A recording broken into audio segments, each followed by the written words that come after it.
El Dorado, make some fucking noise!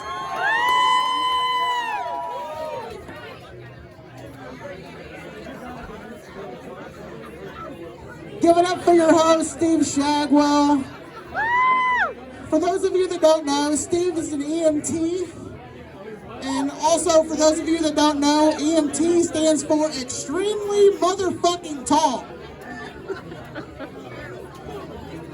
All right. He looks like Joe Dirt fuck Jack Skellington, doesn't he?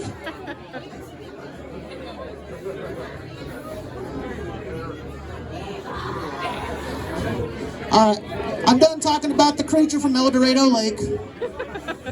I'm gonna start by saying that if trans people are being forced to surrender their driver's license, but people over the age of 75 are not, this state has its priorities fucked up.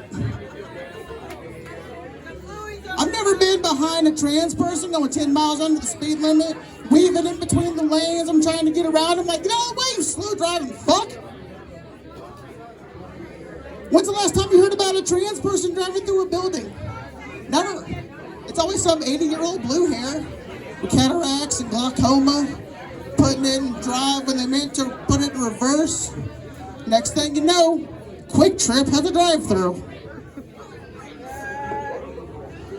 People's vocabulary are pissing me off nowadays. And it started with that 6'7", like, we're just saying shit that has no meaning whatsoever.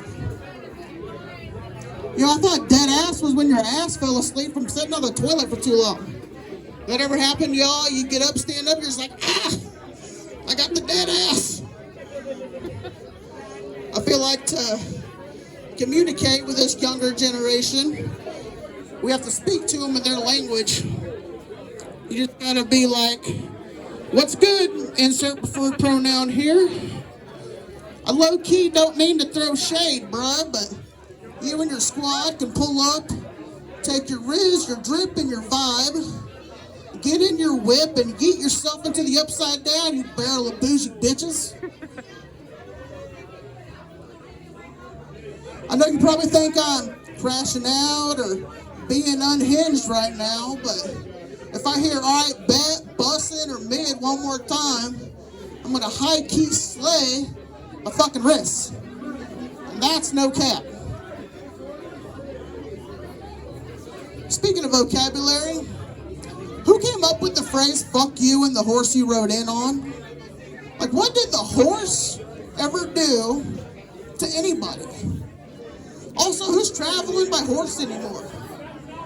I feel like the only way that phrase ever comes into play anymore is if you're down in like Old Town Wichita, like down in Old Town, and you're outside the club, it's last call, trying to seal a deal with this girl you've been talking to all night. Here comes Wichita PD, like an episode of Bonanza. All right, move it along. Club's closed, go home. You're out there drunk as shit. You're just like, hey, fuck you and the horse you rode in on, Officer Cockblock. I feel like we need to update that phrase for 2026. What do you think? I think we should change it to fuck you and that Uber you rode in on. So here's something to think about. Which parent do you think you inherited your kinks from? You know, because I love to eat ass, and I can't picture my mom spreading cheeks. She's an angel. I must have got that from my dad, whoever that may be. This mysterious phantom of the fart box. I had a stepdad, but the only thing I ever got from him was self-deprecating depression and bruises, which also explains a lot. I'm glad I grew up when I did, though. Can you imagine living with your parents with all the kinks that are out there now? Because walking in on your parents fucking is traumatizing enough. When you walk in, your mom's tied up, you're just like, whoa, what the fuck? Dad, is this why you wanted me to take Boy Scouts? This might be hard to believe, especially after that last bit, but I'm married. I love my wife. She's awesome. Where's all the married people? There you go. Married people, make some fucking noise. My wife and I have a lot in common. We're both an only child. We both have been in long, damaging relationships. So we're both very independent, but we're also afraid of getting hit. You know, she'll go to touch my hair, and just out of instinct, I'm like, ah. Just a little trauma, baby, just a little trauma. We both have been cheated on in previous relationships. That always sucks. I'd never cheat on my wife, but if she's got leftovers in the fridge, those motherfuckers will disappear. She can't get too mad at me about it, though, because, as we all know, eating ain't cheating.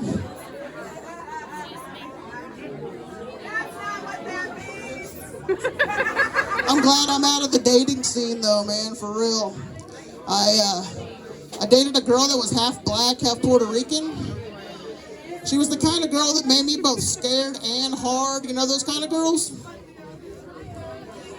We had to break up, though, because I never knew if she was either going to fuck me or cut me.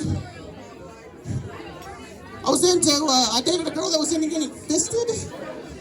She was a handful. You mean a fistful?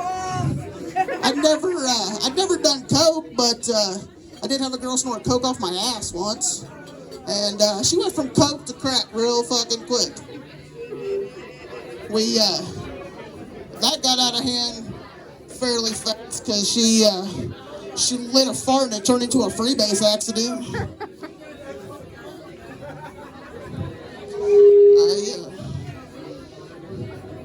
I hate when a girl tells me I can come wherever I want,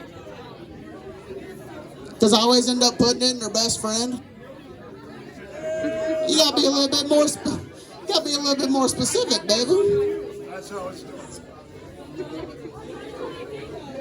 When I was dating, I met quite a few girls that were into the whole daddy thing, you know, calling their guy daddy, which I didn't mind it, but this one girl I dated, she was into the whole daddy thing so much that she'd mess with my thermostat just so I would punish her. I couldn't fuck her unless I was wearing those long white socks, you know what I'm talking about? With the white New Balance sneakers that have the grass stains on them. That did the trick. We'd be in bed and I'd be like, she'd be like, I'm coming. And I'd say, hi, coming, I'm dad. And then just empty the clip. I'd yell at her for not holding the fleshlight straight. I'm like, you asked for this. I love my wife though, man. She's awesome. Make some noise for all the wives and the girlfriends in the house, man. The other day I took an edible. It also happened to be a boner pill, so I gave my wife a high hard one.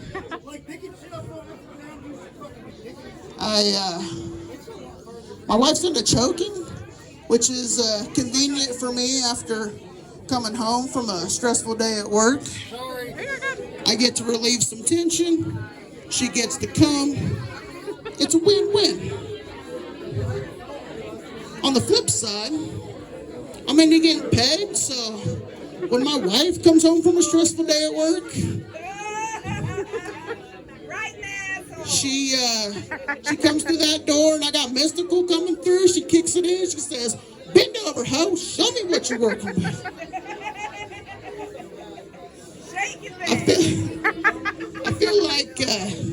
I feel like she needs a new job though, because she's had about 137 stressful days in a row, and I'm really starting to feel it.